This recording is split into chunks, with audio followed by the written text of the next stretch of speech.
wọ́n tún ní gbogbo agbára lọ́wọ́ la gbéga láàárọ̀ yìí. Àyìnlógo fún orí gbogbo, àyìnlógo fún àánú ìwọ Ọlọ́run lórí ayé wa. A sọ pé o ṣé Ọlọ́run fún orí tó ṣe fún wa. Àyìnlógo fún ẹwà ìwọ Jésù yìí, ẹnìmọ̀ Ísírẹ́lì Jésù gbọpẹ́. Wọ́n tí gbogbo ọpẹ́ yẹ, wọ́n la gbéga láàárọ̀ yìí. Wọ́n la gbéga láàárọ̀ yìí fún orí ọ̀fẹ́. Wọ́n la gbéga láàárọ̀ yìí fún àánú, fún ọwọ́ agbára rẹ àtọwọ́ ẹwà rẹ lórí ayé wa. Ẹnìmọ̀ Ísírẹ́lì lórúkọ Jésù ló gbọpẹ́. Bàbá àtọ̀ wá, Olúwa járe ọ. Nú agbára rẹ lónìí járe ọ. Nú ògo rẹ lónìí járe ọ. Nú ẹwà rẹ lónìí járe ọ. Bàbá náwó agbára jáde, náwó ìṣẹ́gun rẹ jáde. A ó sì gbé ọ̀gá, a ó sì yìn ọ́ lógo. Láì lórúkọ Jésù Kristi, Olúwa àti olùgbàlà wa, àmín. Ọmọ Ọlọ́run bẹ̀ sí dúpẹ́ lọ́wọ́ Ọlọ́run fún oore ọ̀fẹ́ tó rí gbà. Bẹ́ẹ̀ ká gbé Ọlọ́run ga lọ́wọ́lọ́wọ́ fún iṣẹ́ ìyanu rẹ̀ lórí ayé rẹ ni. I want us to begin to thank the Lord and glorify the Lord for what He has done for you. Bẹ́ẹ̀ ká yin Ọlọ́run yìí fún iṣẹ́ rẹ̀ lórí ayé rẹ gbogbo. Bẹ́ẹ̀ ká yin Ọlọ́run yìí fún ọwọ́ agbára rẹ̀. Bẹ́ẹ̀ ká yin Ọlọ́run yìí fún ọwọ́ ògo rẹ̀ àti ọwọ́ ẹwà rẹ̀ lórí ayé rẹ. Olúwa ṣeun o fún oore gbogbo. Olúwa ṣeun. Father, I thank you fún àánú rẹ, fún oore ọ̀fẹ́ tí mo rí gbà láàárọ̀ yìí. I want us to begin to bless the Lord for what He has done for you and for what He will do in your life. Bẹ́ẹ̀ kò yin Ọlọ́run fún ohun tó ti ṣe àti ohun tó pinnu láti ṣe nínú ayé rẹ gbogbo. Bẹ́ẹ̀ ká gbé Ọlọ́run yìí ga sẹ́. Olúwa ṣeun. Aládé wúrà, Jésù mà ṣeun. Jésù ṣeun. Jésù ṣeun. Jésù ṣeun. Dúpẹ́ lọ́wọ́ Ọlọ́run fún oore ọ̀fẹ́. I want us to begin to give thanks to Him. Bẹ́ẹ̀ ká gbé Ọlọ́run ga fún ohun tó ṣe nínú ayé wa. I want us to exalt the Lord and bless Him. Bẹ́ẹ̀ kó dúpẹ́ lọ́wọ́ Jésù yìí fún àǹfààní oore ìtarí gbà, for the grace of God in our life. Fún ìrìn àjò ọ̀tun, fún ìrìn àjò àrìnyè èyí tí ó mọ ọ̀rìn inú ọdún yìí. For that grace of that journey in your life. Bẹ́ẹ̀ kó yin Ọlọ́run yìí fún oore ọ̀fẹ́ tó fún ọ. I want us to thank the Lord for what He has done for you. Bẹ́ẹ̀ ká gbé Ọlọ́run ga fún oore ọ̀fẹ́ yìí. Àkàkàtà oore tí Ọlọ́run ṣe nínú ayé wa. Bẹ́ẹ̀ ká gbé Ọlọ́run ga, bẹ́ẹ̀ ká yìn Jésù ṣe o. Ọba tó pọ̀ nípa àtàgbára. Ọba tó ní gbogbo agbára lọ́wọ́. Ọba tó fi àwọn tiẹ̀ sílẹ̀. Màmá mo fẹ́ kó yin màmá. Mo fẹ́ kó gbé bàbá yìí ga. Mo fẹ́ kó yin fún oore ńlá, oore kọ̀bìtìkọ̀bìtì, oore ìgbà gbogbo, oore ojoojúmọ́ lórí ayé wa. The grace of His blessing, of His love for us, of the kindness of Him, of His goodness in our life. Somebody, let's celebrate Jesus. Èèyàn kan bẹ́ẹ̀ ká gbé Ọlọ́run ga fún oore rẹ̀ rẹ́. Olúwa ṣeun. Lord, I thank you. Lord, I honor you. Olúwa mo yìn ọ́. Olúwa ṣeun. Dúpẹ́ jẹ́ kí ọkàn rẹ kó yìn. Praise Him from the bottom of your heart. Gbéga láti inú ọkàn rẹ ni. For what He has done for you. Fún ohun tó ti ṣe fún ọ. Fún ohun tí ó sì pinnu tí ó ṣe tó ti pinnu láti ṣe. Nínú ayé wa láàárọ̀ yìí. Fún májẹ̀mú ọ̀rọ̀ rẹ̀ àti orúkọ rẹ̀ tó dúró láéláé. Somebody lift a voice and bless the Lord. Kí èèyàn kó gbé Ọlọ́run ga. Kó yìn fún iṣẹ́ rẹ̀. Kí èèyàn kó gbé Ọlọ́run ga. Kó yìn fún àánú rẹ̀. Táyìn fún àánú tó pọ̀ bí yanrìn. Èyí tá a rí gbà lójoojúmọ́ látọ̀dọ̀ Jésù Olúwa wa. Kí làwa ó fi fún? Kí lèmi ó fi fún Olúwa láti inú ọkàn mi? Ẹ̀ṣẹ̀ tí gbogbo rẹ̀ jẹ́ kò sì lè já mọ́ nǹkan. Dúpẹ́ lọ́wọ́ Jésù fún oore ọ̀fẹ́ yìí nínú ayé rẹ̀. Somebody exalt the Lord for what He has done for you. Dúpẹ́ fún ohun tó ṣe. Dúpẹ́ fún àǹfààní ńlá ọba tí ó fọwọ́ ọ̀tún gbọ̀ ọ́, ọba tí ó daṣọ àṣírí bò ọ́. Thank him that he always there for you. Ọba tó wà ń bẹ̀ fún wa ní gbogbo ọ̀nà, ọba tó dúró tayé wa. Somebody exalt Jesus. Gbé Ọlọ́run ga lọ́wọ́lọ́wọ́ báyìí. Thank him. Yìn fún oore rẹ̀ lórí ayé rẹ̀. Yìn fún oore rẹ̀ lórí ayé ọmọ rẹ̀. Olúwa ṣeun fún oore ńlá lórí ayé mi gbogbo. Exalt him, magnify him. Ẹ ká gbé Jésù ga. Jésù ṣeun, Jésù ṣeun, Jésù ṣeun, Jésù ṣeun, Jésù ṣeun. Thank him for the love of God. Ẹ ká dúpẹ́ fún ìfẹ́ rẹ̀ lórí ayé wa. Ìfẹ́ rẹ̀ tó ga, èyí tó fi san gbèsè lórí igi àgbélébùú. Ìfẹ́ rẹ̀ tó ga, èyí tó fi ra ayé wa padà. Ìfẹ́ rẹ̀ tó ga, èyí tó fi gba ọmọ wa lọ́wọ́ ikú, lọ́wọ́ àrùn. Ìfẹ́ rẹ̀ ní gbogbo ọ̀nà. Somebody thank him for the love of God for your life. Fún ìfẹ́ Ọlọ́run fún ayé rẹ̀. Fún ìfẹ́ Ọlọ́run fún ìrìn àjò rẹ̀. Fún ìfẹ́ Ọlọ́run fún lórí iṣẹ́ rẹ̀. Olúwa ṣeun fún ìfẹ́ rẹ̀ lórí ayé mi. Ìfẹ́ rẹ̀ ga lọ́pọ̀lọpọ̀. Jésù ṣeun. Dúpẹ́ lọ́wọ́ Ọlọ́run yìí. Olúwa ṣeun. Jésù ṣeun. Jésù ṣeun. Jésù ṣeun. Thank him, bless him. Dúpẹ́ lọ́wọ́ rẹ̀. Ọlọ́run ó ṣeun. Ọlọ́run ó ṣeun. Ọlọ́run ó ṣeun. Ọlọ́run ó ṣeun. Mo gbé ọ̀gá bàbá. Ọlọ́run mo yìn ọ́. Thank him, exalt him, magnify him. Thank him for what he's doing. Dúpẹ́ fún tó ṣe ní ayé rẹ ni. Olúwa ṣeun. Olúwa ṣeun. Thank him, bless him. Thank him, glorify the Lord, magnify him. Lord, you are good. Lord, you are kind. Thank Holy Spirit. Thank Almighty God. Dúpẹ́ lọ́wọ́ Ọlọ́run ó ṣé o. Jésù ṣé o. Jésù ṣé o. Thank him for your life. Dúpẹ́ fún ayé. That the grace that you receive through him. Thank you, Father. Dúpẹ́ lọ́wọ́ Ọlọ́run.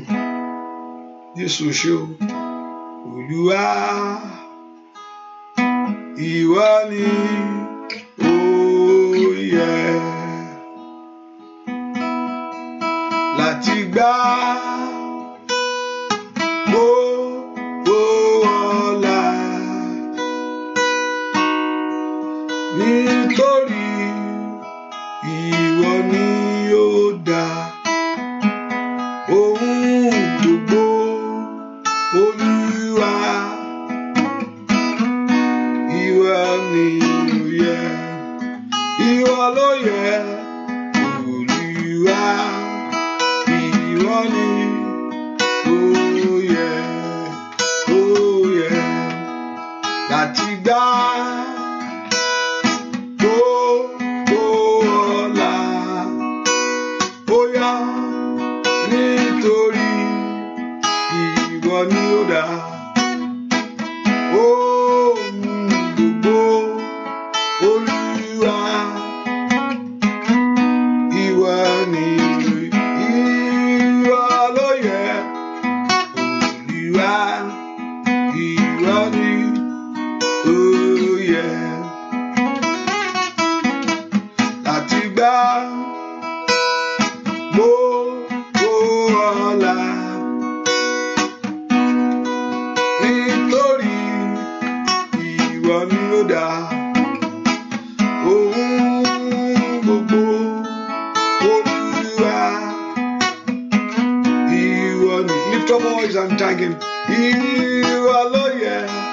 Olúwa, ìwọ ni ó yẹ, láti gbà gbogbo ọlá,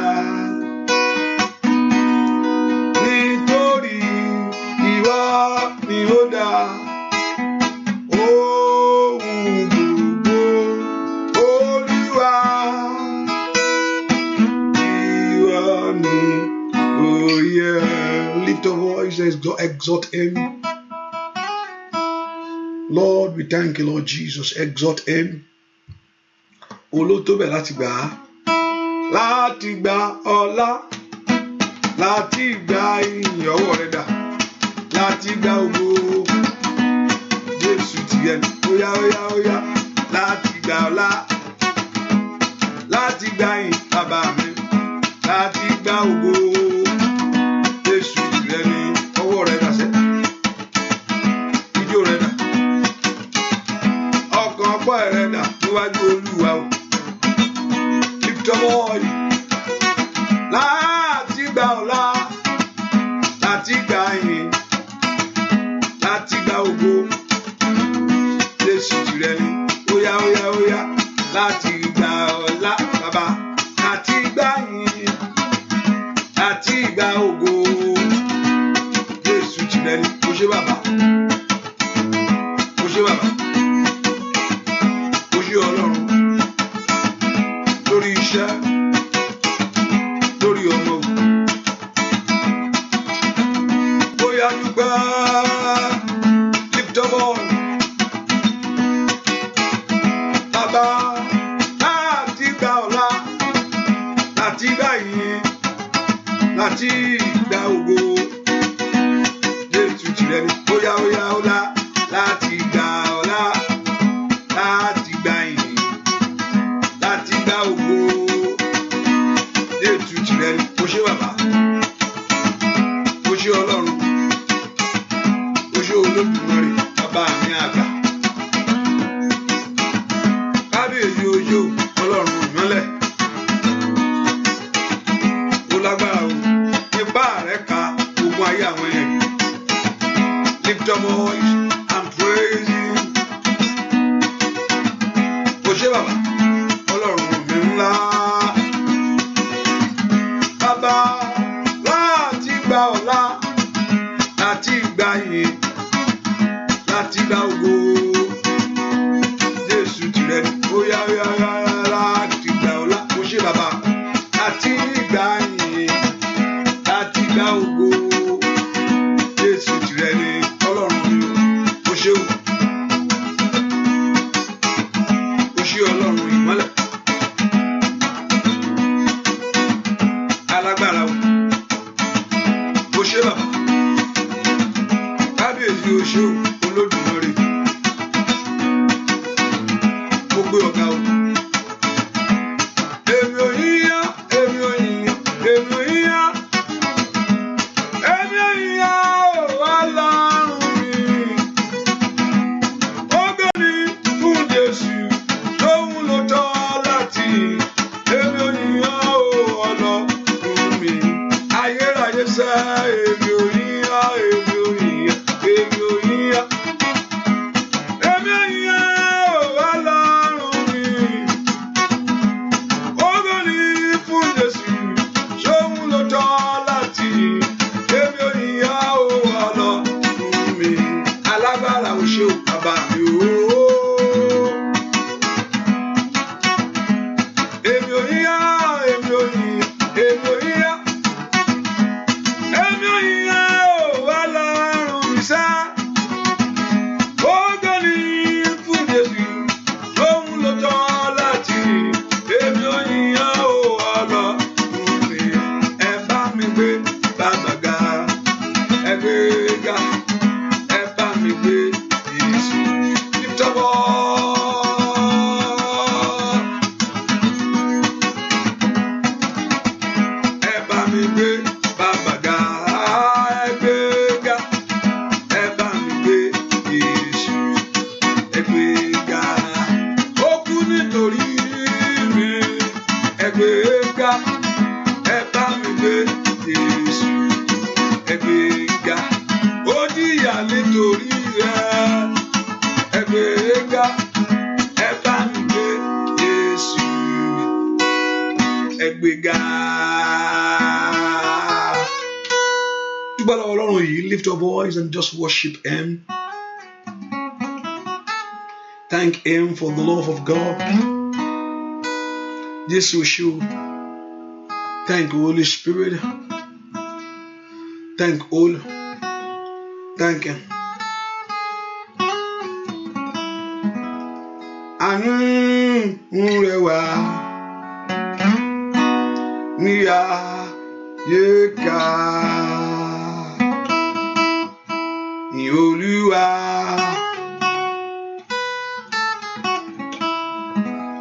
àánú rẹ̀ wá kí ayéka. Thank him. Just exalt Jesus tonight, this morning. Thank him for the grace that you have received from him. The grace to be alive. The grace of his love. I want you to begin to exalt Jesus. Just thank him for everything. Thank him for everything concerning your life. Thank him for what he has done for you. And for what he will do again.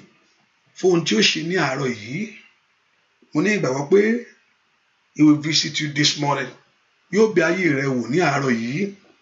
Lift your voice and glorify him. Lord, I thank you. Lord, I honor you concerning my life. Lord, I bless you because of your word. Somebody lift your voice and give God the praise.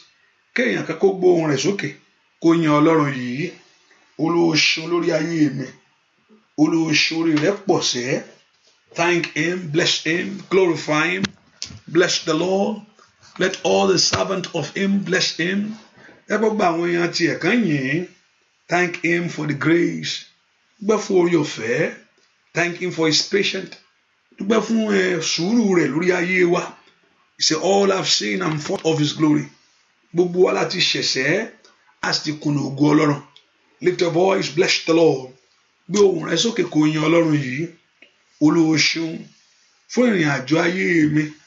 Thank you, Father.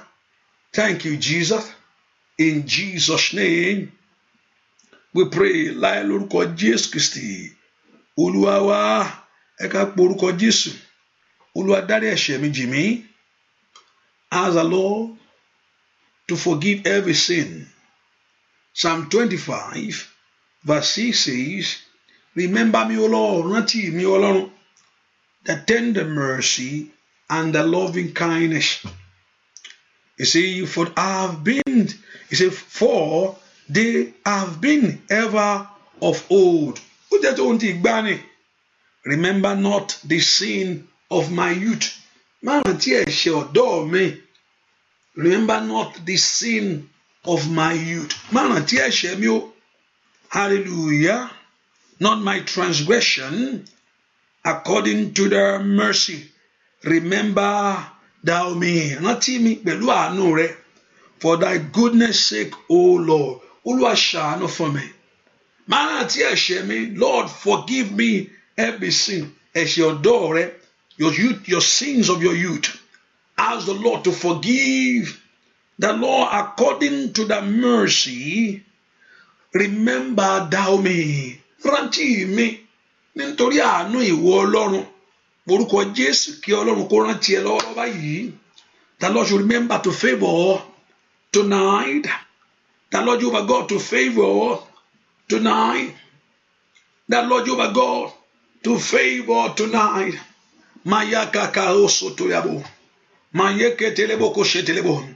Remember us, O God, and have mercy. Thank you, Holy Spirit. In Jesus' name, we pray. Lift your voice and talk to God. He said, good and upright is the Lord. Therefore, he will teach the sinner in his way.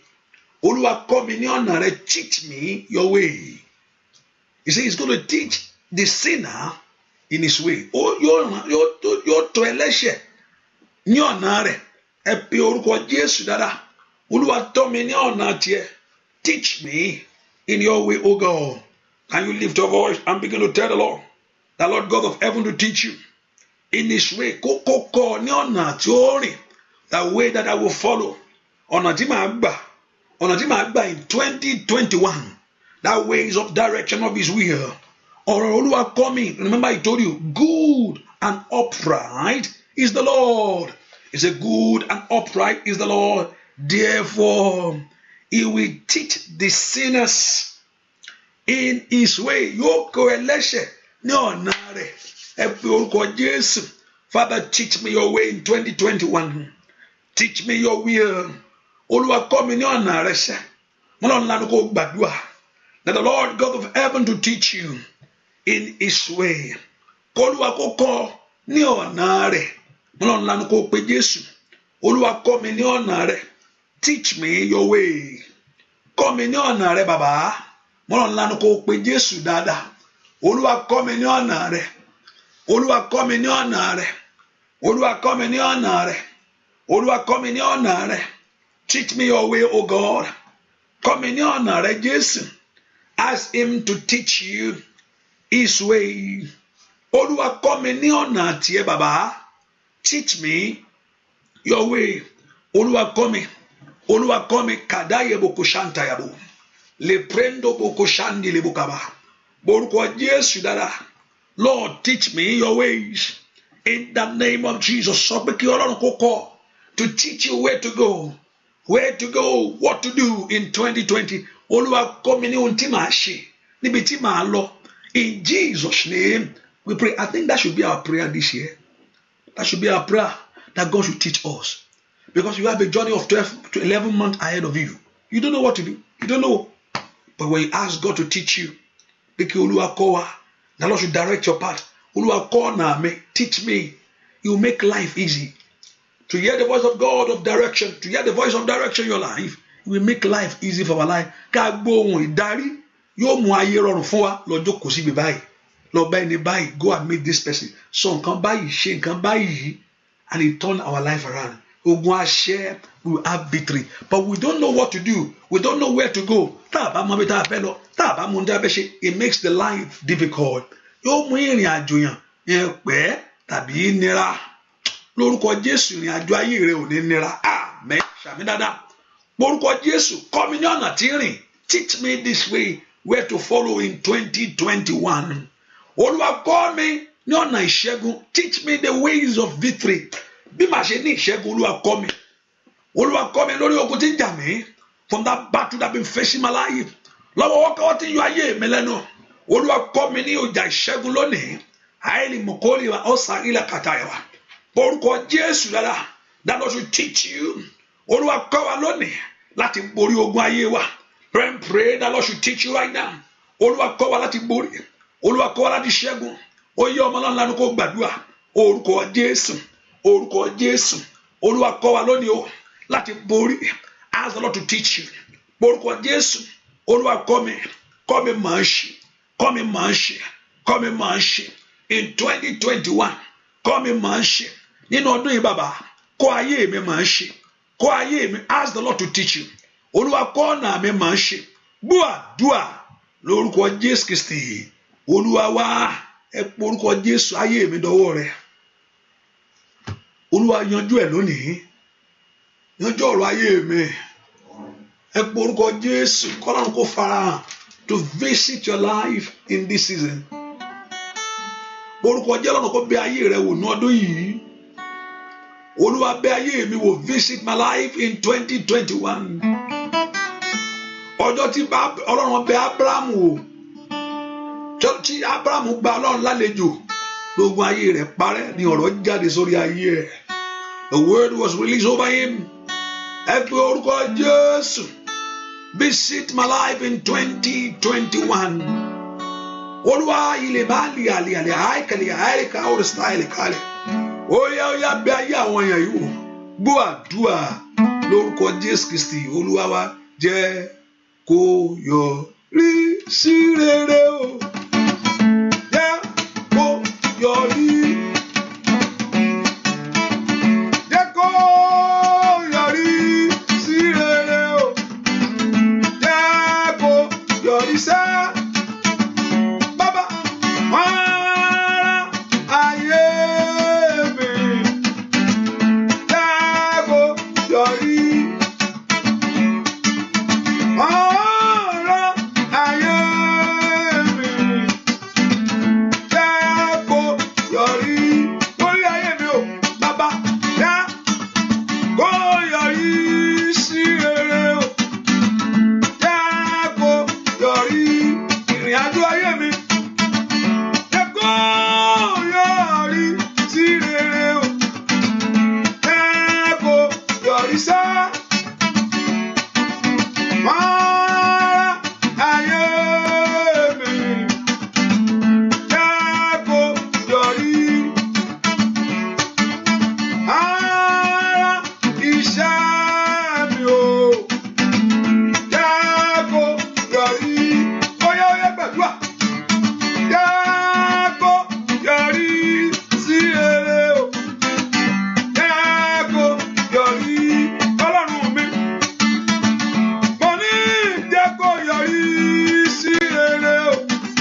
àṣeyọrí.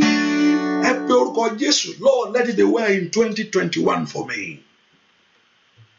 Lord, let there be success in this year for my life. Olúwa fún mi ní àṣeyọrí nínú ọdún yìí. Ẹ pe orúkọ Jésù.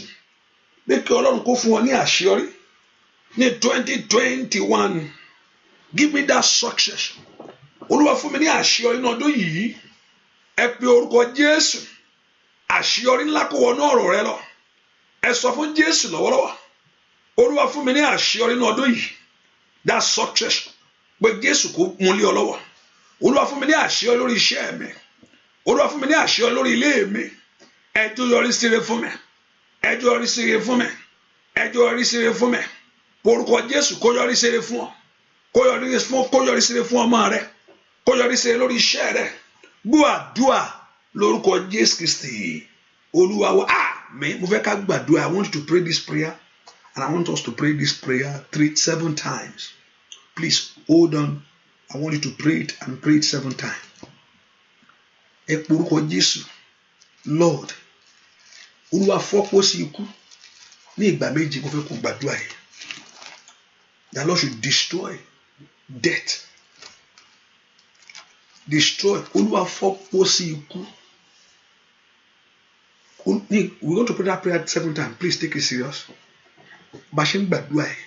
As we are singing that song, mo rí kíní yẹn. Ṣùgbọ́n Ọlọ́run lè dá, ó máa dànù. The Lord will destroy it. Bẹ́ẹ̀ kò gbà dáadáa. Ọlọ́run gbogbo pọ̀ sí ikú nínú ilé mi. Death. Lord, destroy death. O ti gbé ikú mi. Ìgbà méje ni we pray that prayer 7 times. Ẹ porúkọ Jésù dáadáa. Ẹni tó wà láyé ní mari o. Ẹni tó wà láyé ní bímọ o. Ẹni tó wà láyé lọ́nlọ́kọ o. Ẹni tó wà láyé ní pépà o. Kò gbàdúrà dáadáa. Those that are alive. This is the only one that's alive. Want to get a job, want to do things. The only one that alive that can do things. Ẹni tí ò sí láyé kò lè ṣe kankan o. Kí ọ̀tá má dé mi rẹ lẹ́gbọ̀dọ̀. Ẹ porúkọ Jésù. Olúwa fọ́ sí ikú. Destroy every death. Bó sì kú níwájú ayé mi, Olúwa fọ́. Níwájú àwọn ọmọ mi, Olúwa fọ́. Wọ́n tó ti gbé ikú mi ní ìṣẹ́gun, that we have swallowed death in victory. Olúwa fọ́ sí ikú nù ràn mí. Ó yá ọmọláńlá lánàá kó gbàdúrà. Ask the Lord to destroy death in the name of Jesus. Orúkọ Jésù dáadáa. Olúwa fọ́ sí ikú ní orúkọ Jésù. Bó sì kú, Olúwa fọ́. Ikú àìtọ́jọ́. Ó dé mi kì yóò kú bí kò ṣe yíyè. Láti ròyìn Ọlọ́run. I shall not die but live to declare the goodness of God. Orúkọ Jésù dáadáa. Ìwọ àǹtí ìgbàdúrà. Àìlè kàtá yàgàbà. Kò sọ́ndò bò kò ṣèjẹ́. Lè frẹ́ndò kọ̀pọ̀kọ́. Olúwa fọ́ sí ikú níwájú mi o. Níwájú ayé àwọn èèyàn yìí. Nínú ayé àwọn ọmọ mi o. Bó sì kú àìtọ́jọ́. Olúwa fọ́. Olúwa fọ́. Sọ́dà sán. Gbúàdúà lórúkọ Jésù Kristi. Olúwa wá ìgbà kejì gbàdúà orúkọ Jésù. Second time pray. Ilé abaga yabaga sata. Olúwa fọ́ gbogbo bó sì kú níwájú wa lónìí. Olúwa yí dànù. Bó sì kú ní orúkọ Jésù. Nú ọ̀dọ́, nú àgbàlagbà, nú ayé arábìnrin yìí, nú ayé ọkùnrin ní orúkọ Jésù. Olúwa fọ́ bó sì kú. Destroy every plan of death. Ní kábàbàbà sata. Olúwa yí ikú dànù. Ele mokosoto ya. Le pele mokosate. Gbàdúrà sẹ́ lórí ojúlùmọ̀ ní orúkọ Jésù. Ó yá gbàdúrà sẹ́. Ó yá sọ fún Jésù. Olúwa fọ́ sí ikú. Olúwa fọ́ sí ikú. Olúwa fọ́ sí ikú. Nínú kòtò rí àgàbà. Nínú ìjọ yìí bàbá. Ní orúkọ Jésù. Nínú ayé àwọn èèyàn yìí. Olúwa fọ́ sí ikú. Ní orúkọ Jésù. Olúwa fọ́ sí ikú. Gbọ́ àdúà lórúkọ Jésù Kristi. Olúwa wa ní ìgbà kẹta gbàdúà. The Lord should destroy death. You have swallowed death in victory. Bó sì kú ní ìrìn àjò mi o. Àìlì káórì sáìlì káórì. Olúwa fọ́ sí ikú. Ilé mọ̀kọ́ pèrèkètè. Ikú àìtọ́jọ́. Olúwa sọ di asán lórí ayé mi o. Èmi kì yóò kú. Màá yè. Ó yẹ ọmọ náà lánàá kó gbàdúrà. Orúkọ Jésù. Pray that Lord should destroy every plan of death. Every agenda of death. In the name of Jesus. Bó sì kú níwájú àwọn èèyàn yìí. Nú ayé wọn sẹ́. Olúwa fọ́ lónìí. Wọ́n tó gbé ikú mi ní ìṣẹ́gun. Ó yá gbàdúrà. Kí Ọlọ́run kó fọ́ bó sì kú níwájú rẹ̀. Ní orúkọ Jésù. Oríire ò gbọdọ̀ gbàbọ̀dé. orí rẹ̀ ò gbúdọ̀ gbàbọ̀dé ikú ní orúkọ Jésù. Ikú àìtọ́jọ́ àìlè kàlíyàdá kò sọ́ńdò bò kò ṣètẹ́ ní orúkọ Jésù. Olúwa yí kó sí ikú dànù. Gbọ́ àdúà lórúkọ Jésù Kristi Olúwa wa ní ìgbà kẹrin. Am I right? If I'm right, ní ìgbà kẹrin ẹ pe orúkọ Jésù. Olúwa yí dànù. Ask the Lord to destroy every plan for death, every plan of evil. Ikalababa èmi kì yóò kú bí kò ṣe yíyẹ. I shall not die but live. Màá yè ní tọmọtọmọ, màá yè tilétilé ní. Ọlọ́run lánàá kó gbàdúrà orúkọ Jésù, orúkọ Jésù, orúkọ nù ayá arábìnrin gbàdúrà. Káyìlì mọ àìlì kàwé sáìlẹ̀ àìlì kàlí àìlì àwòsàlíà àìlì kàwé kó sàrà mo ní kó gbàdúrà ní orúkọ Jésù. Gbogbo sì kú ti ń bẹ níwájú ẹ̀ ní orúkọ Jésù. Ọ̀run kó yí dànù, yí dànù, yí dànù, yí dànù, yí dànù, yí dànù. Olùgbàlà yí dànù, olùgbàlà yí dànù. Màsáínà bàkàtàtà lòdó mi kòtòkòtò lèkèlè wa. Gbogbo sì kú ní orúkọ Jésù. Olúwa yí dànù, Olúwa yí dànù. Sọdá sọ gbọ́ àdúà lórúkọ Jésù Kristi Olúwa wa. Wọ́n sọ fún Hezekiah pé ó kú. Hezekiah was told that he is going to die, but he turned back to God. Ó yójú padà Ọlọ́run kò ṣòro ló yẹ kó ń kú, and he presented his case before him. Ìdí tí òfin ní kú pé rántí ohun tí mo ṣe wájú ẹ̀ náà. That's why you must have a service. Àdúrà is not a service. So know that. Pé òun gbàdúrà, you are except whether you are praying for people, that you have an assignment, that you have you are intercede for people, and say that I can say that is a service. But you pray for yourself, you pray for your children, you pray for your job. Come on, that's not a service. Listen, that's not a service. Iye ò ń ṣiṣẹ́ o. Gbogbo ẹ̀ kà pé mo ń gbàdúrà nìkan lé. Ṣé kí ni yẹn ṣe? Kí ló ṣe fọ́lọ́? What has to do with God? Kí ló ṣe fọ́lọ́? Ọ̀pọ̀lọpọ̀ àti pé ká ń gbàdúrà, ò ṣe service nìyẹn. Come on, ò ṣe service, ò ṣe nada. It's about you. It's not about you. Olùwàmá jẹ́ nkú, olùwàjẹ́ kì í ríṣẹ́, olùwàjẹ́ kì í ríṣẹ́, olùwàgbé mi ká. Okay, it's not all about you. It's everything you mentioned is all about. So we think praying, you pray, service, forget about that. That's not a service. How many lives been touched through it in your life? Ipa èèyàn tó tí ayé rẹ̀ fọwọ́ tọ́. That's what the service. That service. Prayer for yourself is not a service. Come on. Yes. Service is touching life. So I get to the point saying that Hezekiah presented his service before the Lord. He presented his service before the Lord. That see the way I've walked before thee. Will be motion in your nare. And God said, okay, that's the man that I need.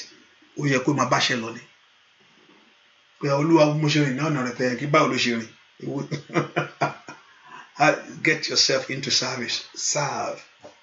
Praise the Lord. Do something. Be a blessing to others. That's service. Let impart life. That's service. Yes, that's service. Ní ìgbà kẹrin àbí the fourth time.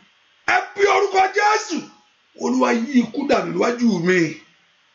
Olúwa má jẹ́ ikú àìtọ́jọ́ bá mi yí dànù. Kò sẹ́ni tí ò ní kú ná. Ṣùgbọ́n ikú àìtọ́jọ́ ni ò gbọ́dọ̀ kú. Ikú àìtọ́jọ́ torí ọ̀tá máa fẹ́ gbé kú lé ẹlòmíì lórí. Ikú tí ọ̀tá fẹ́ gbé lé ayé ẹni lórí kí Ọlọ́run yí dànù. Olúwa yí dànù. Highly Macaulay cider. Ask the Lord to destroy untimely death. Gbogbo ikú àìtọ́jọ́, gbogbo ikú tó fẹ́ yíre dànù. Gbogbo ikú tó fẹ́ bọ́ lájẹ́. Oye, gbogbo tó fẹ́ sọ ayé dòfo. Highly ananana makusa. Gbogbo ikú tó fẹ́ sọ ayé di kòròfo. Ask the Lord to destroy that death. Oye, mi máa yí dànù. Oye, ọmọ náà lánàá kó gbàdúrà. Orúkọ Jésù, orúkọ Jésù, orúkọ Jésù, orúkọ Jésù. Olúwa yí ikú dànù lórí mi. Highly mokosa táyé bàkàtàyàbà. Le perubo sonto prenderebo. Bí orúkọ Jésù dáadáa. Olúwa yí ikú dànù. Olúwa yí ikú dànù ayé àwọn èèyàn yìí. O ní kú, wàá yè. Ní orúkọ Jésù, you will not die, but you will live. Ẹ̀mí gígùn yóò jẹ́ tiẹ̀. Long life. Gbogbo ẹni tó bá ń ro ikú. Ní gbogbo ẹni tó alágbára tí máa ń bèrè ikú fún ọ. Ní orúkọ Jésù, ó yá kó tẹrí gbé. You will live to testify. You will live to glorify. In the name of Jesus, I am asata to the goodness of God. You will live, you will not die. Oh, ní kúkú àtọ́jọ́ ní orúkọ Jésù. Gbọ́ àdúrà lórúkọ Jésù Kristi Olúwa wa. Amen. Somebody say 6. Is it 6? I think it's 5. If I think. So to pay 6. I think it's 5. You there? Is it 6? So it should be the last one. I think it's 5. You die. Entonka. Praise God. Is it 6 or 5? Which one? I think it's 5. Praise the Lord. Do you agree? I think it's 5. Ẹ pe orúkọ Jésù. Olúwa yí ikú dànù. Ìwọ ikú lórí ayé mi di àìsàn. Let death be destroyed over your life. Ẹ pe orúkọ Jésù. Olúwa sọ ikú di òfò. Olúwa sọ ikú di asán lórí ayé mi o. Ọmọlọ́run lanu kó gbàdúrà. Ní ọdún yìí mi gbọ́dọ̀ ìkúkú àìtọ́jọ́ o. 2021 ò gbọ́dọ̀ jẹ́ òpin mi. Aile ma alia ushata. Ile alimo osadele. Kode yanda ushato predekabo. Orúkọ Jésù. Ayé mi ò gbọ́dọ̀ dòkú. Iṣẹ́ mi ò gbọ́dọ̀ dòkú. Ní orúkọ Jésù. Ayé mi ò gbọ́dọ̀ dòkú. My life. Ikalabo kansayi labkotaya. Ọ̀nà mi ò gbọ́dọ̀ dòkú. Ayé ọmọ mi ò gbọ́dọ̀ dòkú. Ní orúkọ Jésù. Ọkọ mi ò gbọ́dọ̀ dòkú. Aya mi ò gbọ́dọ̀ dòkú. Ìrìnàjò mi ò gbọ́dọ̀ dòkú. Ní orúkọ Jésù. Ayé mi ò gbọ́dọ̀ dòkú. Ní o gbàdúrà ṣe. O gbọ́dọ̀ dòkú. Gbọ́ àdúrà lórúkọ Jésù Kristi Olúwa wa. Hallelujah. Amen. Ẹ ká pọ̀ orúkọ Jésù. The Lord should destroy death in your life. Destroy the plans of death over me. Báyìí pinnu ikú já lórí mi o. Lórúkọ Jésù torí pé wá sábẹ́ orí ọ̀fẹ́ yìí. Ikú yẹn kọ́lọ́run kó yí dànù. Ikú yẹn ò ní gbé ọ. Ṣàmì dáadáa. Ọlọ́run Ísírẹ́lì yóò mú ọ yè. Ikú yẹn ò ní gbé ọ mì. Ọlọ́run yóò yí dànù. The Lord will destroy plans of death. Ikú yẹn ò ní gbé ọ mì. Ẹ pe orúkọ Jésù. Olúwa bà ìpinnu ikú jẹ́. Every plan for death. Gbogbo ìpinnu rẹ̀. Gbogbo àìbá ikú. Gbogbo èrò ikú. Gbogbo ìran ikú. Ní orúkọ Jésù. Ó yá sọ di asán lórí ayé mi. Sọ di asán lórí ìrìn àjò mi. Sọ di asán lórí ayé ọmọ mi. Accident kàpánà tẹ̀mítara kò gbúdọ̀ ṣẹlẹ̀. Ó yá nàbàkàyà. Ọ̀tá ò gbúdọ̀ fi kú yọ mí o. Àìlè mò kó sàté. Ọ̀tá ò gbúdọ̀ fi kú yọ ọmọ mi. Ọmọlọ́run lánàá kó gbàdúrà. Ọ̀tá ò gbúdọ̀ fi kú yọ. Ó yá. Àìlè mà ká sàtà. Yí ìran ikú dànù. Yí ìran ikú dànù. Bá ikú dé òfò kó sọ́dọ̀fò. Orúkọ Jésù bí tó wà. Olúwa yí dànù. Ìran ikú. Àbá ikú. Olúwa yí dànù. Ìran ikú. Àbá ikú. Olúwa yí dànù. Gbọ́ àdúrà lórúkọ Jésù Kristi Olúwa wa. Àmín. Mo gbàdúrà. Ọlọ́run tó pọ̀ ní bàtàgbára. Lord, we pray, we lift our voice before you, God, and we present this before you, that no untimely death, no death over our life in 2021. Lord, everyone, they want to live. Gbogbo àwọn tó wà níbi fẹ́ yè ní orúkọ Jésù ẹ ó yè. Amen. You will live. Wàá yè. Amen. Wàá yè. Amen. Ọmọ rẹ yóò yè. Amen. Wàá yè. Amen. Ọ̀tá ò ní yọ̀. Amen. Kò ní ayọ̀ ṣẹ́gun lórí rẹ o. Amen. Gbogbo ìránkú ète ikú, every plan for death. Ní orúkọ Jésù, the Lord destroyed. The Lord destroyed. You will live to testify to goodness of God. You will live to testify the grace of God. To the mercy of Jehovah God. The Lord will cover your life. Gbogbo ìran yẹn á yí dànù. Gbogbo ète yẹn á bàjẹ́. Ní orúkọ Jésù. Gbogbo ẹni tí ayé bá ti dè mọ́nú àgò fún ikú. Olúwa tú ọ sílẹ̀. Amen. Gba ìtúsílẹ̀. Amen. Ní gbogbo ẹni tó bá sọ pé adìẹ pípa jẹ ni ọ́. Ìkàbàbọ̀ sàdéèlì àbá. Pé adìẹ tó máa pa jẹ ni ọ́. That you are a chicken to swallow.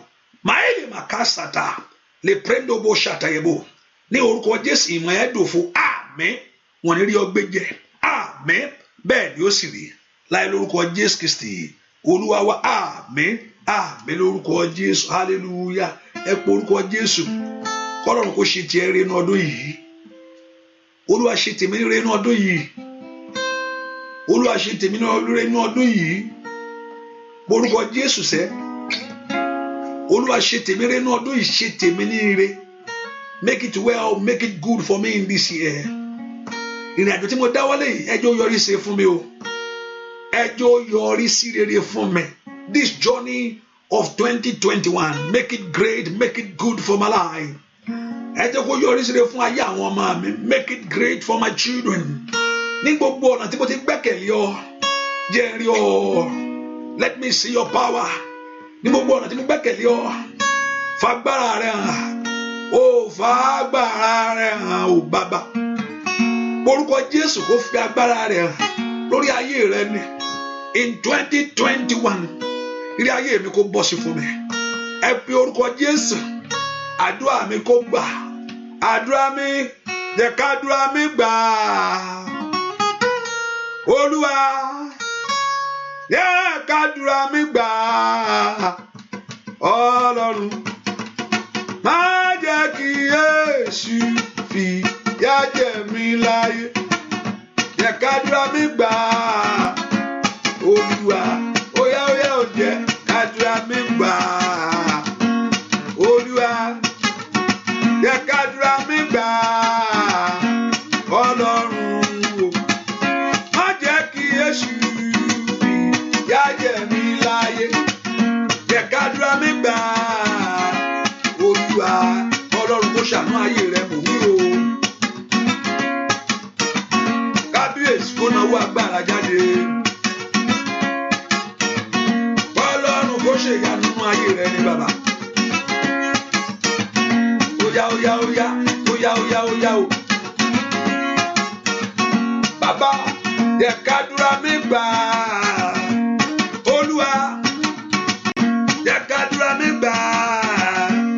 Ọlọ́run, ó má jẹ́ kí Èṣù fìyà jẹ mí láyé. Jẹ́ k'àdúrà mi gbà. Olúwa, ó yá gbàdúrà. Jẹ́ k'àdúrà mi gbà. Olúwa, jẹ́ k'àdúrà mi gbà. Ọlọ́run, má jẹ́ kí Èṣù fìyà jẹ mí. Jẹ́ k'àdúrà mi gbà. Olúwa, ó yá kó ṣàánú ayé rẹ mò wí o. Ó yá kó ṣàánú ọ̀nà rẹ ni. Kó ṣàánú ilé rẹ lórí ọmọ ni. Kí Jésù kó náwó agbára jáde bàbá.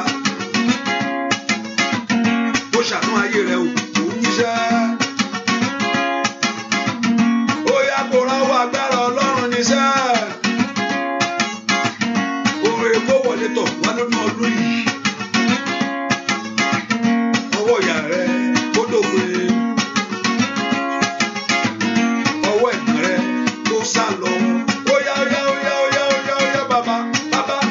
Má jẹ́ kí Èṣù fìyà jẹ mí sẹ́. Jẹ́ k'àdúrà mi gbà. Olúwa, kò ní má jẹ́ kí Èṣù bá mi lójú. Jẹ́ k'àdúrà mi gbà. Olúwa, kò ní má jẹ́ kí Èṣù fìyà jẹ mí sẹ́ o. Jẹ́ k'àdúrà mi gbà. Olúwa, ó gbà lórí ọmọ mi, lórí aya o, lórí ọ̀rẹ́, lórí ẹbí, lórí ìjọ. Ó yá má jẹ́ kí Èṣù fìyà jẹ mí sẹ́. Jẹ́ k'àdúrà mi gbà. Olúwa. Mo mọ̀ pé there's a little faith in us. Ìgbàgbọ́ díẹ̀ wà ní ọkàn wa to make us to gather tonight. Láti wá ní àárọ̀ yìí, I can see tonight. To call upon the Lord, láti ké pe Ọlọ́run. That means you expect something from him. Ó ń bèrè kankan lọ́wọ́ ẹ̀ ni. Ẹ pe orúkọ Jésù, jẹ́ kí àdúrà mi gbà. Let my prayer be answered. And what is your prayer? That Olúwa jẹ́ kí àdúrà mi tí mò ń gbà kí èmi náà ní ọmọ láyé kó gbà. That your prayer to have your own child. Jẹ́ kó ṣẹlẹ̀. Jẹ́ kí àdúrà mi kí ìwé ìgbélú mi bọ́ sí. Jẹ́ kí àdúrà mi kí ọ̀nà mi kó lọ. Let my prayer be answer your prayers before the Lord. Olúwa jẹ́ kí àdúrà mi gbà. ó yẹ ọmọ ọlọ́run ẹ̀ lápẹ́ gbàdúrà orúkọ Jésù orúkọ Jésù orúkọ Jésù ọba tó pọ̀ ní pàtàgbà àìlèmọ̀ oyè ilẹ̀ àṣàdàkàbà Olúwa jẹ́ kí àdúrà yà àwọn èèyàn gbà ní orúkọ Jésù àdúrà yìí kó gbà àdúrà yìí kó gbà àdúrà yìí kó gbà àdúrà yìí kó gbà àdúrà yìí kó gbà àdúrà yìí kó gbà àdúrà yìí kó gbà àdúrà yìí kó gbà lórí ọmọ sẹ́ àdúrà yìí kó gbà lórí ilé sẹ́ àdúrà yìí kó gbà ní orúkọ Jésù Olúwa kó gbọ́ àdúrà yẹn ilẹ̀kùn àánú kó ṣí fún yẹn ilẹ̀kùn àánú kó ṣí fún yẹn ilẹ̀kùn àánú kó ṣí fún yẹn ilẹ̀kùn àánú kó ṣí fún yẹn ilẹ̀kùn àánú kó ṣí fún yẹn ilẹ̀kùn àánú kó ṣí fún yẹn ilẹ̀kùn àánú kó ṣí fún yẹn ilẹ̀kùn àánú kó ṣí fún yẹn the doors of mercy open for this one ilẹ̀kùn àánú kó ṣí fún ayé ó yá kó ṣí fún ayé ọmọ yẹn àdúrà yín kó gbà Olúwa kó dìde kó ràn yín lọ́wọ́ Olúwa kó dìde kó gbè yín níjà ní 2021 may you see the hand of God the mercy of God the grace of God the power of God in the name of Jesus let the anointing that breaks the yoke ẹ̀mí Ọlọ́run tí já gbogbo èdè agbára Ọlọ́run tí já gbogbo èdè kó bàlẹ́ ayé yín lónìí ní orúkọ Jésù rest upon your life rest upon your home rest upon your children gbogbo ọwọ́ ogun kó kúrò every hand of battle gbogbo ọwọ́ ìjà kó fi ayé yín lẹ̀ gbogbo ọwọ́ ogun kó kúrò ní orúkọ Jésù gbogbo ọwọ́ ogun kúrò kúrò kúrò kúrò óyá kúrò óyá kúrò gbogbo ọwọ́ ogun every hand of battle gbogbo ọwọ́ ìjà gbogbo ọwọ́ ìgbèkùn óyá fi ayé àwọn yẹn lẹ̀ gbọ́ àdúrà lórúkọ Jésù Kristi Olúwa wa àmín.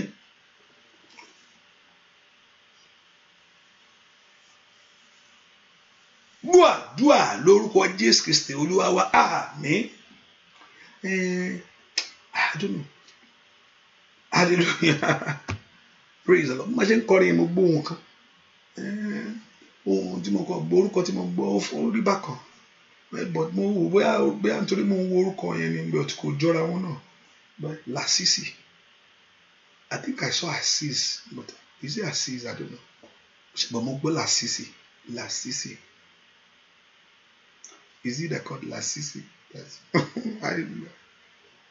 Praise the Lord. And there's one name again. A man little. There's one name. Okay, check out my Bible. Hallelujah. Hallelujah. Thank you, my daddy. Oh, thank you. Jibola. Jibola. Jibola. Yes, Jibola. Bẹ́ẹ̀ni. Olúwa kó súre fún yín o. Ọwọ́ àánú kó bá ayé yín gbé. Ọwọ́ ògo kó bá ayé yín gbé. Kó bá ìrìn àjò ayé yín gbé. Ojú ò ní tì yín. The Lord will not put you to shame. The Lord will help you and fight for you. Olúwa yóò ràn ọ́ lọ́wọ́ o. Bẹ́ẹ̀ ni ó sì rí. Láì lórúkọ Jésù Kristi. Olúwa ẹ pé orúkọ Jésù. Olúwa jẹ́ kí ìyanu mi farahàn. Let my miracle happen. Olúwa jẹ́ kí ìyanu mi farahàn. Let my miracle happen. For me in 2021. Fún ayé mi ní 20 ẹ gbàyà lára mi. Olúwa gbàyà lára mi. Take away my suffering. Olúwa mú òṣì kúrò nínú ayé mi. Take away reproach out of my life. Olúwa gbàyà lára mi. Gbogbo tó ti kọ tiẹ̀ mọ́ yà. Gbogbo alágbà tó ti kọ ayé ẹ mọ́ yà bá níṣẹ́ ìyà ni ó jẹ. Ẹ pe orúkọ Jésù. Olúwa gbàyà lára mi. Àìlì màkàó rẹ̀ ṣàìdà kàtàlíà. Màyẹ́lẹ̀ moko sàdóga ó dàyà. Lè prendo boko ṣe tìrìbọ̀. Olúwa gbàyà nú ayé mi. Olúwa mú ìyà kúrò nú ayé mi. Take away the reproach in my life.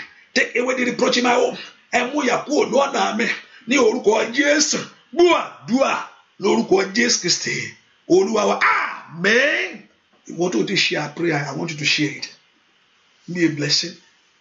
Be a blessing to somebody. Share it. Hallelujah. I want you to be a blessing. Just be a blessing to somebody. Hallelujah. Be a blessing. You know, you see why you have to share. Just to be a blessing. Just be a blessing. You don't know the life that God wants to use you to touch. Be a blessing. Hallelujah. Praise the Lord. I don't know why this thing is coming to me. Just be a blessing. People have different issue. Ẹnìkan ní òun láìké ti Yorùbá yẹn mo ní kí ló dé ó ní because òun máa rí pé èèyàn wà níbi ti Yorùbá yẹn bẹ́ẹ̀ kankan máa ń ṣẹlẹ̀ people look at numbers to bí nọ́mbà yìí ṣe pọ̀ àmì nǹkan kan ṣẹlẹ̀ mẹ́ kò má ẹ̀mọ̀ ní kí ló dé because òun mọ̀ pé Yorùbá yẹn bóyá Yorùbá yẹn there's come on ara ló yẹn àti English àti Yorùbá kò òye nǹkan kan sí èmi tèmi kò sí sọ́lọ́run ò gbọ́. Yes, it's not about numbers. Listen, it's not about numbers. It's not ohun tọ́lọ́run fẹ́ ṣe ni. It's not about numbers. It's not. I know that in my heart. It's not about numbers. When I say you should share, it's good. It's encouraged, but it's not all that determines all. So, I don't praise the Lord. Ohun tó matter ni pé kó rí ìyanu. That's what it matters to me. Pé kí Ọlọ́run bọ́ ọ pàdé. Tọ́lọ́run bá ti bọ́ ọ pàdé kí ayé ẹlẹ́rìí. That matters. But it's good also to do that. It's not about numbers, so gbàgbé ẹ̀. It's not about numbers. Ẹ pe orúkọ Jésù. Olúwa jẹ́ kí ọwọ́ ire kàn mí. Let the hand of great things touch my life.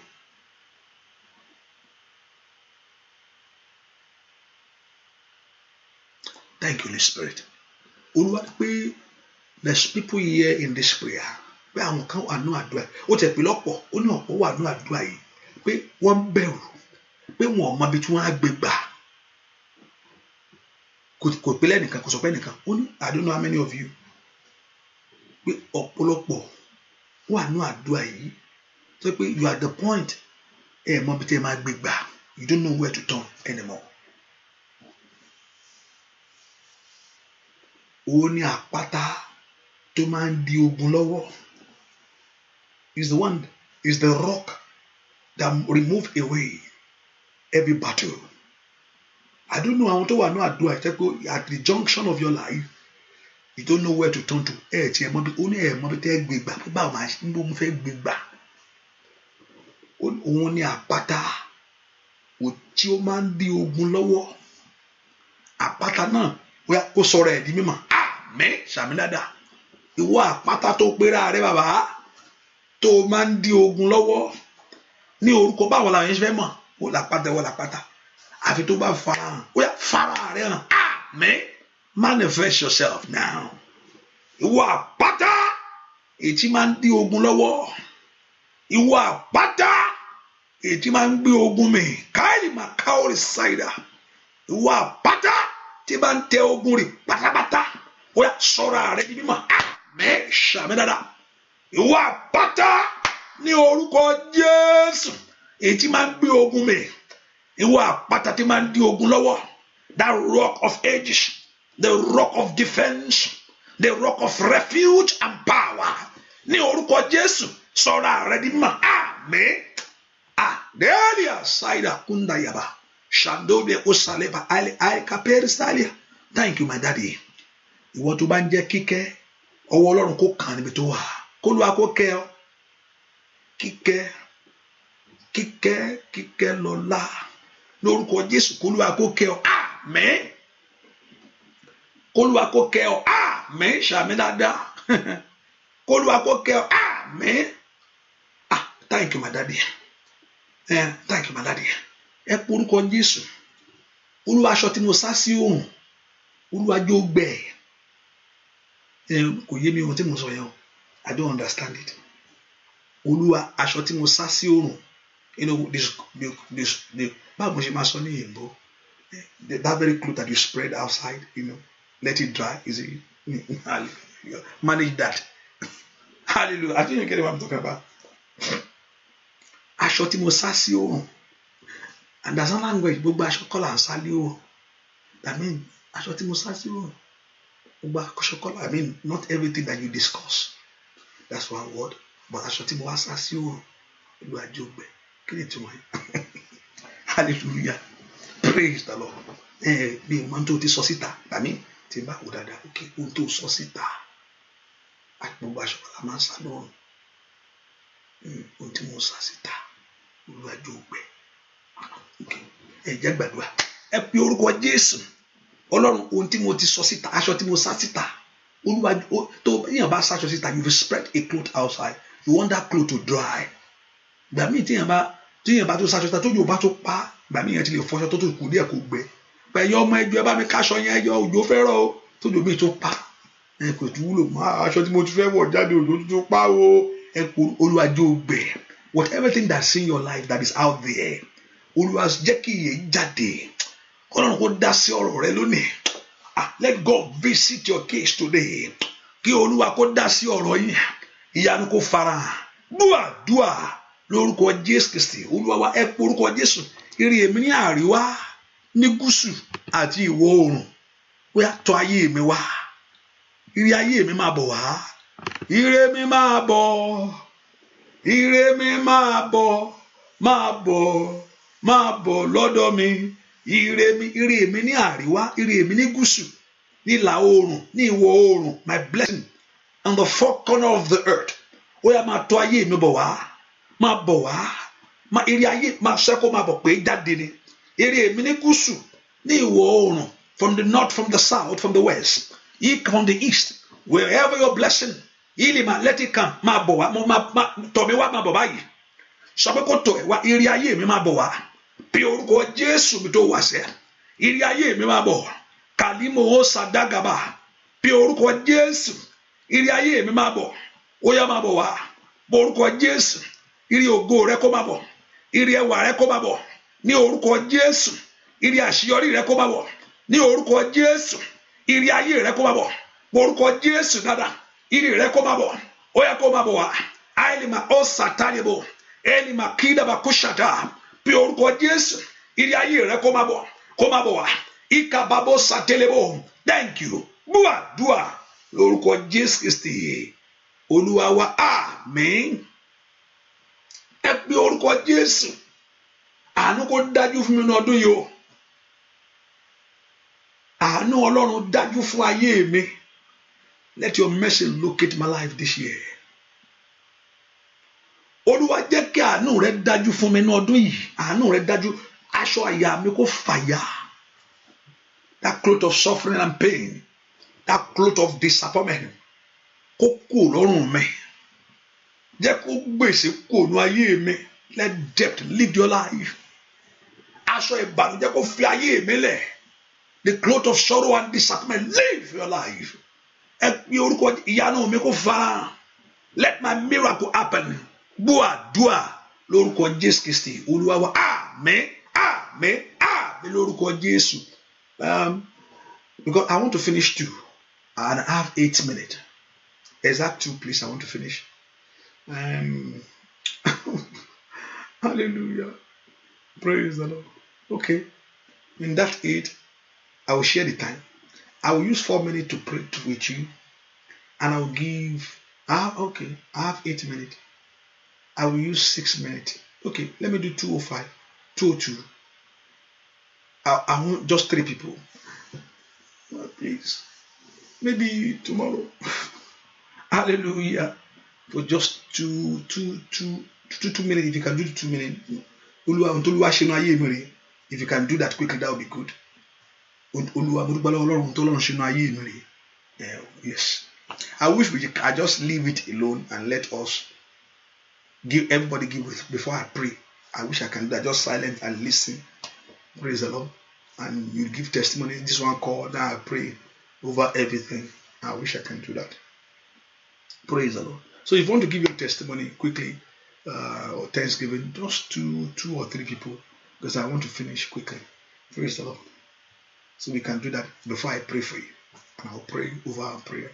And we go. Praise the Lord. Somebody's calling quickly. Good morning, Ekaro. Hello? Hello, Ekaro. Yeah, Ekaro, sir. Yes, sir. I'm going, sir. First of all, I just want to thank God for your ministry and may God continue to empower you, sir. Amen. Yeah, I just want to praise God for my family and everything I've been doing. I've been faithful, and I worship Him and praise Him. Despite the challenges I'm facing, I still want to praise Him. Thank you, thanks to Him.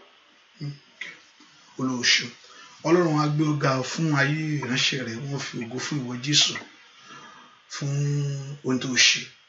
Ó nínú gbogbo ohun tá a máa dúpẹ́, ó ní ìfẹ́ Ọlọ́run fún wa. Wọ́n sì dúpẹ́ fún ohun tí Ọlọ́run ṣe. Wọ́n dúpẹ́ fún àǹfààní ńlá.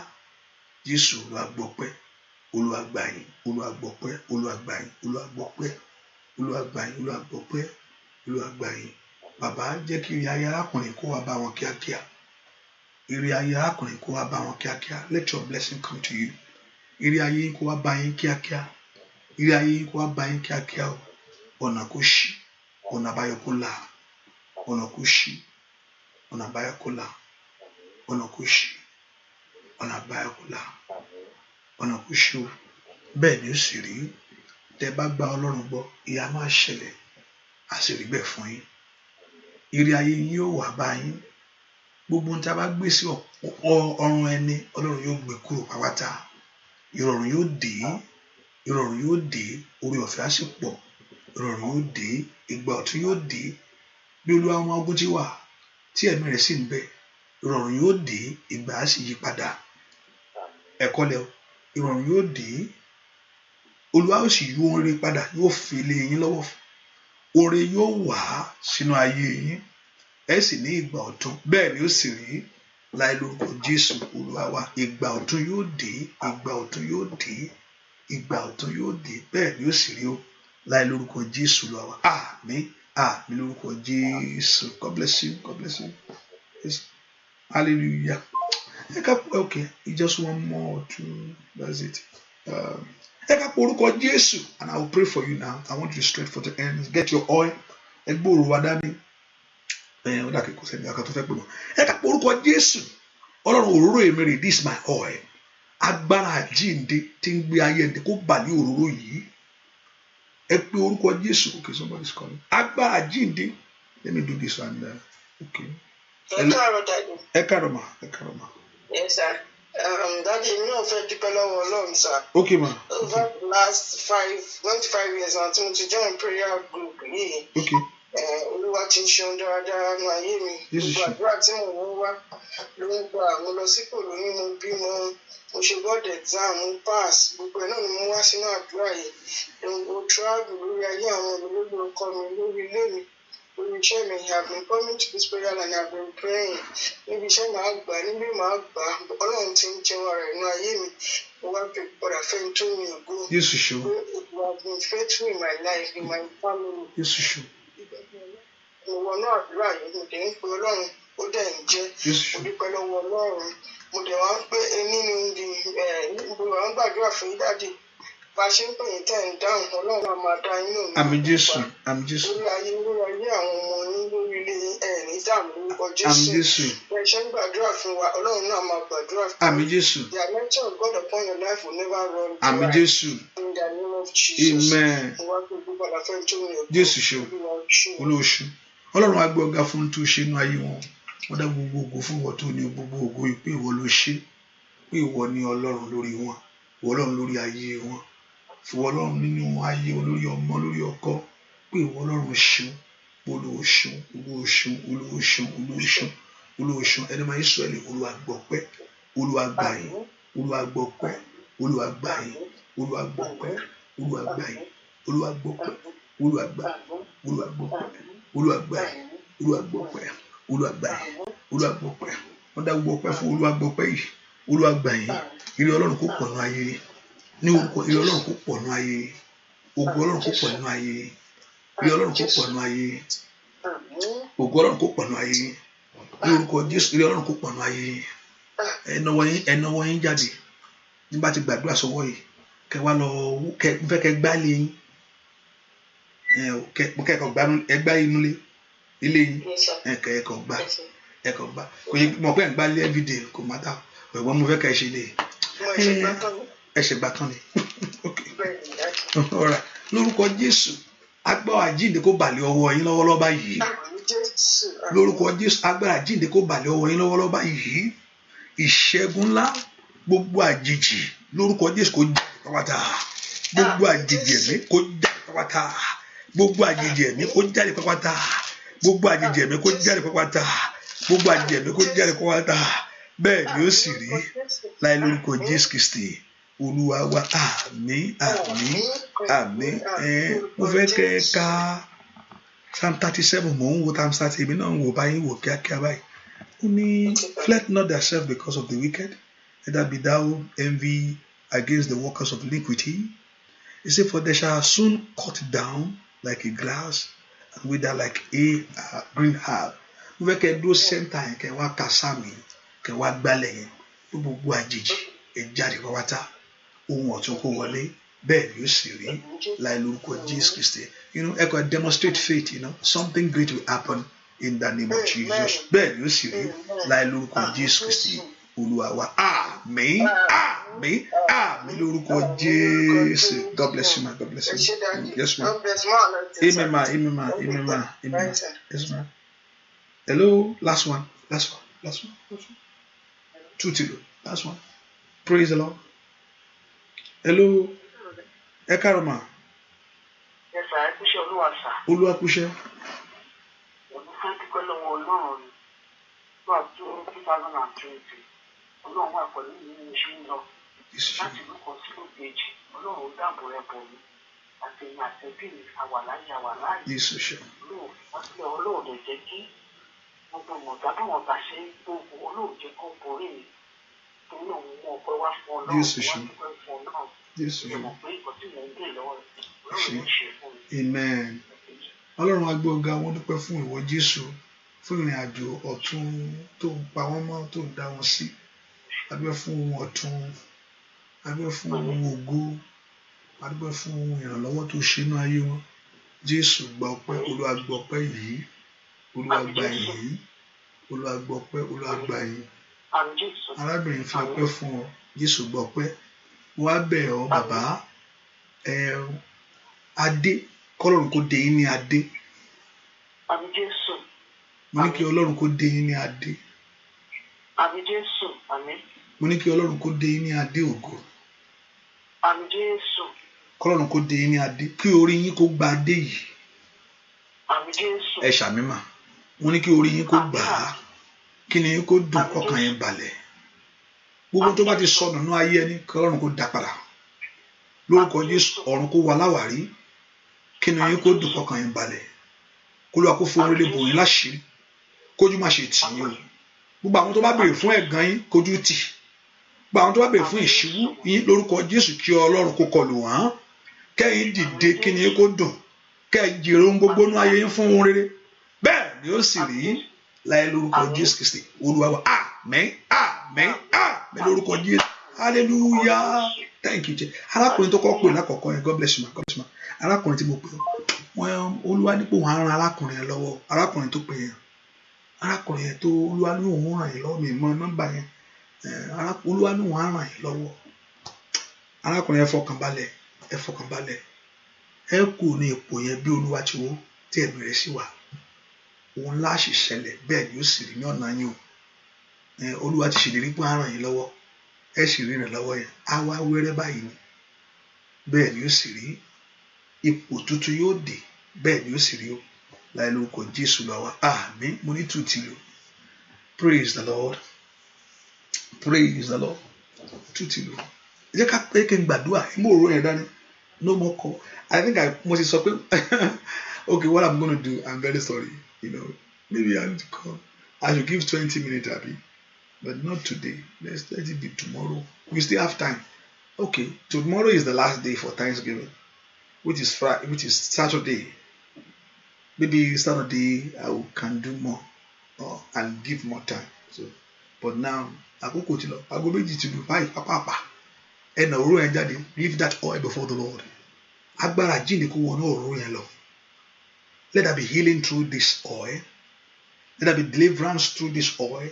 Ohun ńlá kó ṣẹlẹ̀, ohun ìyanu kó ṣẹlẹ̀, ìyanu kó ṣẹlẹ̀, ìwòsàn kó dé, orúkọ Olúwa kó di mímọ̀, agbára àjíǹde kó di mímọ̀. Bẹ́ẹ̀ ni ó sì rí láì lórúkọ Jésù Kristi Olúwa wa. Àmín, àmín, àmín. àmín lórúkọ Jésù. Hallelujah. Hallelujah. Gbogbo ẹni tẹ́ ń wá ìwé, everyone that trusting God for their papers. Olúwa ló nílé àtẹkùn rẹ̀ àti ayé àwọn tó tẹ̀dó sínú rẹ̀. Ìwọ ìwé ìgbélùú tí Olúwa ní lọ́wọ́ torí òun ló nílẹ̀. Ẹni tó bá fi fún ló fi fún. Ní orúkọ Jésù ó yá kó fún yín. Receive your papers in Jesus' name. Olúwa ti ṣèlérí kó wá fún ọ̀run ẹ̀ ní ìwé torí òun ló ní. Kò sí parọ́. Ó ló ní. Mo gbàgbọ́ bẹ́ẹ̀. Kòsò òun ló ní ilẹ̀ àti ẹ̀kún rẹ̀ àti ọ̀gá immigration. Highly Makai Paul side. Olúwa ló ní ilẹ̀ àti ọ̀gá immigration. Bẹ́ẹ̀ ni, òun ni olóní ilẹ̀ is the one that owns the land àti ọ̀gá tó wà ń bẹ̀. Ní orúkọ Jésù, ó yá ẹ gba ìwé yín. Àmín. Ìdènà lórí ọ̀rọ̀ ìwé yẹn, ó yá kó kúrò. Àmín. Gbogbo ohun tí adájọ́ bá ti sọ ètò lòdì, adájọ́ ọ̀run yí padà. Àmín. Orí ọ̀fẹ́ dájú. Àmín. Ó yá lọ gba ìṣẹ́gun. Go and receive it. Gbogbo ẹni tẹ́ wọ́n mọ oyè ẹ̀rọ ọmọ gbà. Ẹ rí àánú Ọlọ́run ọdún yìí o. Àdúrà tá gbà ìkùnú lásán. Ẹ̀bẹ̀rẹ̀ níwájú Olúwa. Your request before the Lord. The Lord will answer to it. Olúwa yóò kà á. Olúwa yóò sì fèsì. Bẹ́ẹ̀ ni yóò sì rí. Láì lórúkọ Jésù Kristi. Olúwa wa. Àmín. Àmín. Àmín lórúkọ Jésù. Can somebody give God the praise? If I don't pick up your phone, I'm very sorry. If so, but tomorrow again. And tomorrow is Saturday. No, tomorrow is Friday. So we still have today. And Saturday is the last day for Thanksgiving. And also we continue our prayer. And I know the Lord Jehovah God will answer your prayer. Make sure you share it and make sure you call friends into. And also partner, yes. The first week for partner. And so what I'm going to do is that I have to. Today is Friday. Okay, if I have to send a message today because it has to be Friday or Saturday beginning first week. So maybe the partner's prayer is going to happen today. That means on Zoom I will text and I don't know what I have to. Yes, oh my God.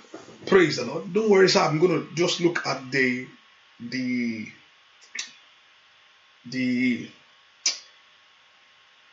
information and so we receive it.